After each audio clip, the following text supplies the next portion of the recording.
Mm,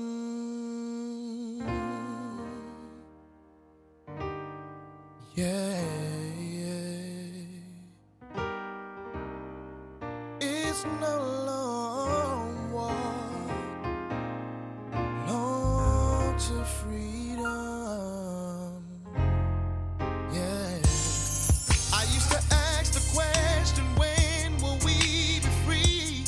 Oh, free, but freedom is no destination to be reached. This is truly a very, very special award for me, and to be the first recipient, I'm very, very humbled. When I started out in theater, it wasn't something that I pursued.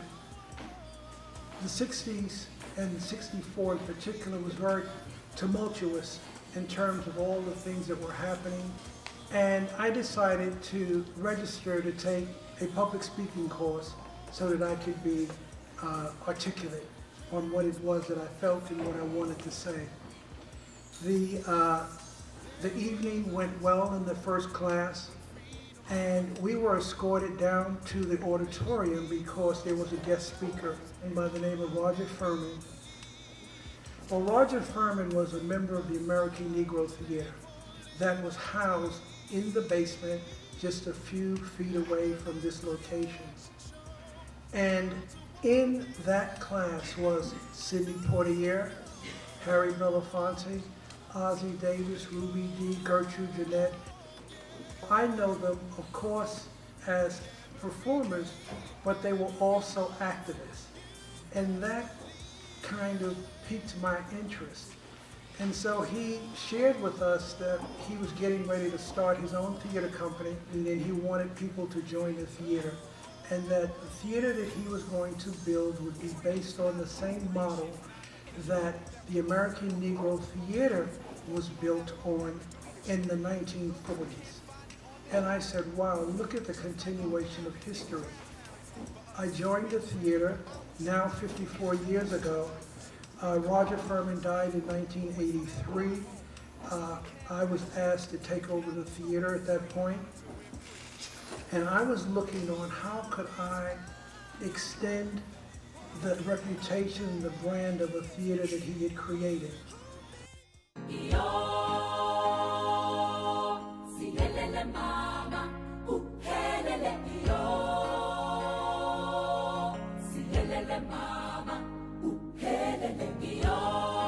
People were online as if it was a James Brown concert with folding chairs because people had told them the theater was so small, but they were determined that they wanted to be in that theater. I had never seen anything like that in Harlem.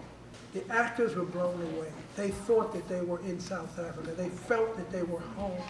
And what this community gave them, the energy, was so amazing that they said, listen, we're going back to South Africa. We're going to write another play.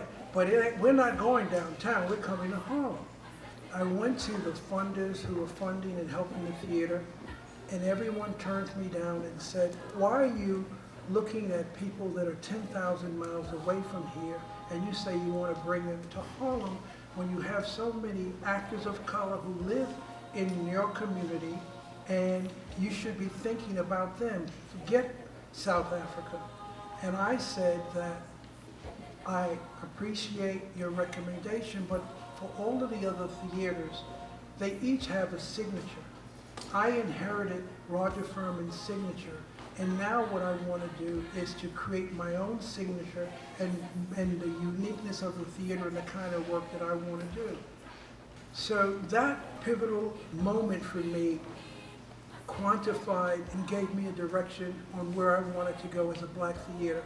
I wanted to expand the vision of African American theater by taking on and doing work of relevance that impacts people of color.